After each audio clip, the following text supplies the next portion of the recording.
నిన్న జరిగిన మొదటి విడత ఎన్నికలకు ముందు రాజారెడ్డి ఏనుగు రవీందర్రెడ్డిపై చేసిన అనుచిత వ్యాఖ్యలను తీవ్రంగా ఖండిస్తున్నామని నూతనంగా ఎంపికైన సర్పంచ్ లక్ష్మణముద్రాజ్ అన్నారు.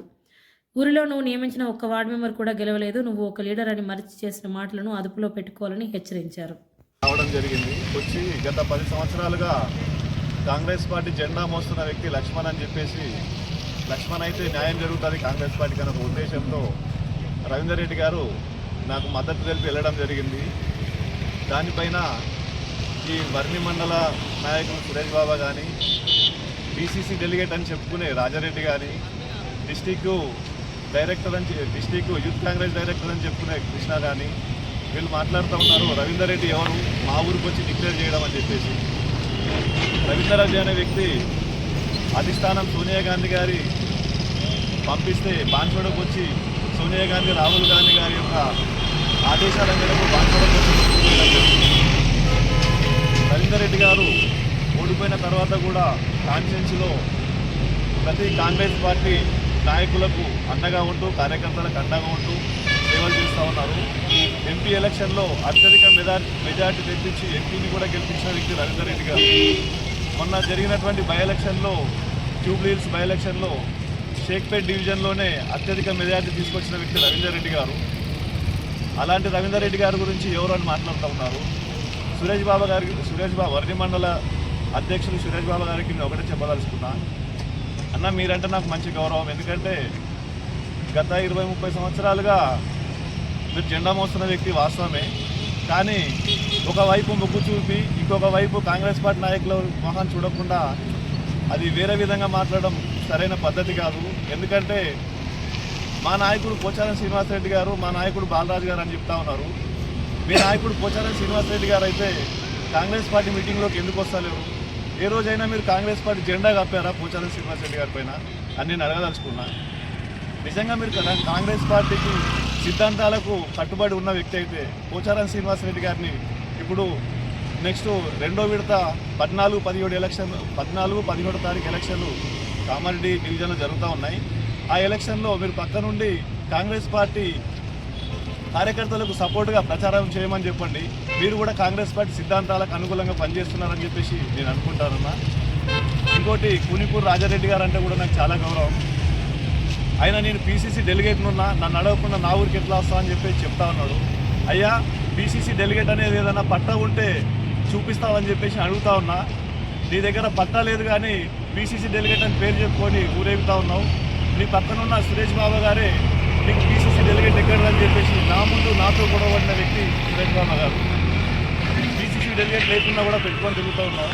కొంచెమైనా నువ్వు కాంగ్రెస్ పార్టీ సిద్ధాంతాలకు లోబడి పనిచేస్తే అది ఆలోచించాలని చెప్పేసి నేను చెప్తా ఉన్నా. రవీందర్ రెడ్డి గారు భూ కబ్జా కోరు అది అని చెప్పేసి అంటా ఉన్నావు. అది కరెక్ట్ అయిన పద్ధతి కాదు. కాన్స్టిట్యున్సీలోనే కాంగ్రెస్ పార్టీ నాయకులకు అండగా ఉన్న వ్యక్తి రవీందర్ రెడ్డి గారు. రవీందర్ రెడ్డి గారి గురించి మీకు మాట్లాడే అర్హత లేదు. ఎందుకంటే కూనిపూర్లో బండలే ఉన్నాయి. కూనిపూర్ బండల కన్నా ఎక్కువ గుండెలలో డైలాగ్ ఉంటాం. కూనిపూర్లో బండలు లేవు. కూనిపూర్ గుట్టల్లో బండలు తీసేసి మంచి శివాలయాన్ని నిర్మించుకున్నాము. చుట్టుపక్కల గ్రామాలకి ఆదర్శంగా ఉన్నాం కూనిపూర్ గ్రామం. మీరు నిజంగా కాంగ్రెస్ పార్టీ లీడర్ అయితే, కూనిపూర్ చిన్న గ్రామము, ఆ గ్రామంలో 8 వార్డులు అయితే 7 వార్డులు కూడా నువ్వు నియమించినటువంటి వ్యక్తి, నీ పోచారం శ్రీనివాసరెడ్డి గారు నియమించినటువంటి వ్యక్తి ఒకరు కూడా గెలవలేకపోయారు. అది కూడా ప్రతి వార్డు కూడా అత్యధిక మెజార్టీతో ఏనుగు రవీందర్ రెడ్డి గారికి సంబంధించిన ఛానల్ గెలవడం జరిగింది.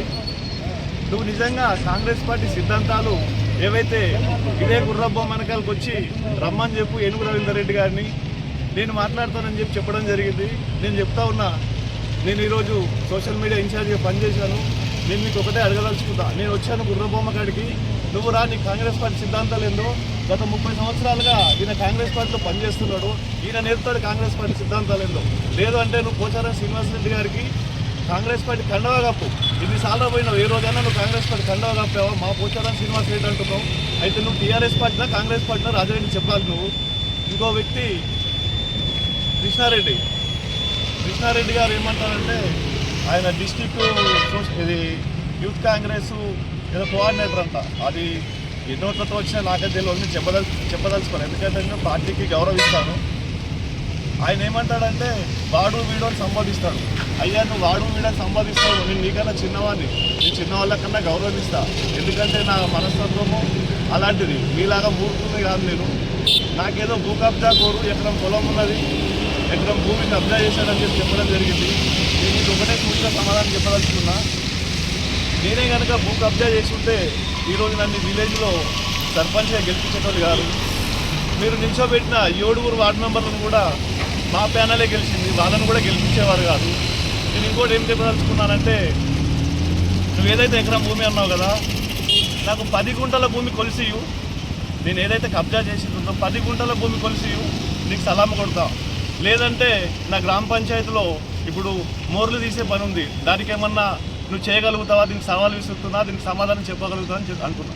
ఇంకోసారి మరొకసారి ఏమని హెచ్చరిస్తున్నానంటే, సురేష్ బాబా గారికి కానీ, రాజారెడ్డికి కానీ, కృష్ణారెడ్డికి కానీ, రవీందర్ రెడ్డి గారి గురించి మాట్లాడే ముందు నోరు అదుపులో పెట్టుకోవాలని చెప్పేసి చెప్పదలుచుకున్నా.